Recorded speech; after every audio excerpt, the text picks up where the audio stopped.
नमस्कार बंधुरा निউজ टाइम चैनले आपनादेर सकलके स्वागत जानाई। बंधुरा मिड डे मिल संक्रांत एक अत्यंत गुरुत्वपूर्ण तथ्येर आपडेट निये आमी चले एलाम आपनादेर सामने निউজ टाइमेर पर्दाय।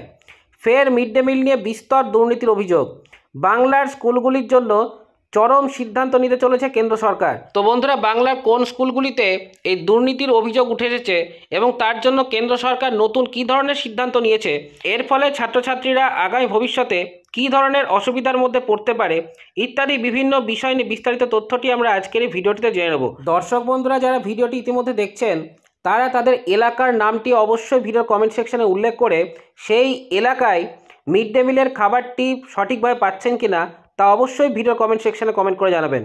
তো বন্ধুরা বিস্তারিত ভিডিওটি স্কিপ না করে শুরু থেকে শেষ অবধি দেখতে থাকুন। ভিডিওটি শুরু করার পূর্বে আপনাদের কাছে আমাদের একটাই রিকোয়েস্ট, ভিডিওটি ভালো লেগে থাকলে এবং ইনফরমেটিভ হয়ে থাকলে অবশ্যই একটি লাইক দেবেন, শেয়ার করে দেবেন, চ্যানেলে নতুন হয়ে থাকলে চ্যানেলটিকে অবশ্যই সাবস্ক্রাইব করে দেবেন। তো বন্ধুরা সময় নষ্ট না করে বিস্তারিত ভিডিওটি শুরু করা যাক।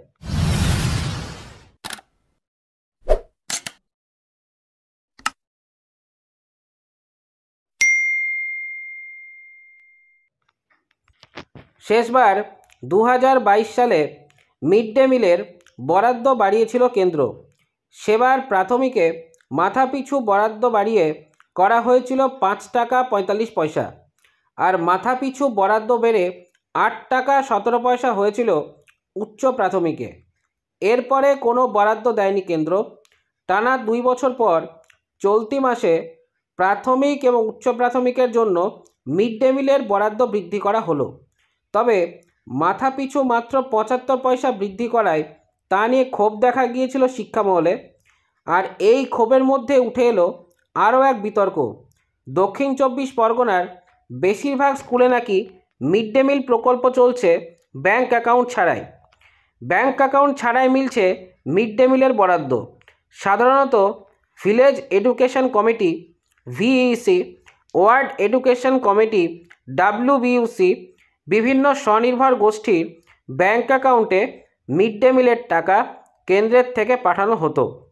সেখান থেকে টাকা স্কুলগুলিতে দেওয়া হয় এবং সেখানে মিড ডে মিলের ব্যবস্থা করা হতো।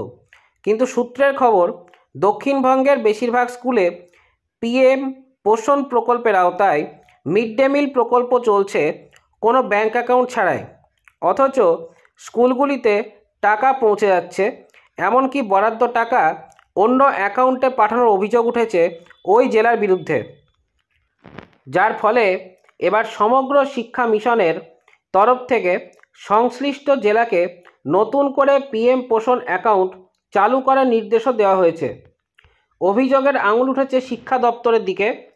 এই দুর্নীতি প্রসঙ্গে জেলা পরিদর্শক বলেন, সমস্ত স্কুলের পিএম পোষণ অ্যাকাউন্টগুলিকে সক্রিয় রাখা এবং আলাদা করে অ্যাকাউন্ট তৈরি করার নির্দেশ মিলেছে। তাই সেইভাবে পরবর্তীকালে কাজ করা হবে যাতে কাজের স্বচ্ছতা বজায় থাকে, নির্দেশের বাইরে কোনো কিছুই যাতে না হয় বা যদি হয়ে থাকে তা নিয়ে আলোচনা করতে হবে। এই প্রসঙ্গে শিক্ষা মহলের একাংশ আলাদা অ্যাকাউন্টের অস্তিত্ব নিয়ে একাধিক প্রশ্ন তুলেছেন। তাদের দাবি, বহু স্কুলেরই আলাদা অ্যাকাউন্ট নেই, অথচ টাকা পৌঁছে যাচ্ছে। প্রশাসনের মদত না থাকলে ডিআইয়ের পক্ষে এই কাজ কখনোই সম্ভব নয়। এর ফলে শিক্ষা দপ্তরের গাফিলতির ছবি আরও একবার স্পষ্ট হলো।